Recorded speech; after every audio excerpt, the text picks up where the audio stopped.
32岁时，回想起当时多么想谈恋爱，妈妈说就让他来。然而在我32岁时，发现我没太多的心去等待，它失去某种色彩。我得不到的就更加来，太容易来的就不理睬。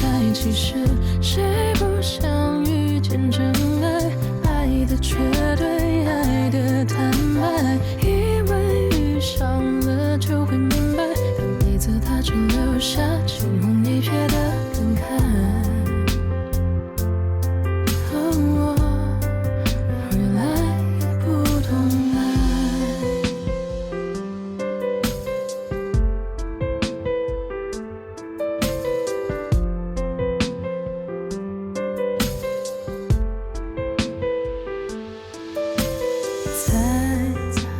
32岁的我，虽然一个人过，也过得够精彩，偶尔也想谈恋爱。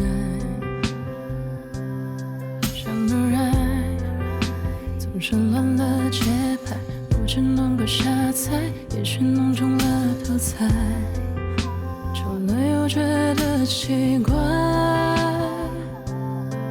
我得不到的就更加来，太容易来的就不理睬。其实谁不想遇见真爱，爱的绝对，爱的坦白，以为遇上了就会明白，但每次它只留下惊鸿一瞥的感慨。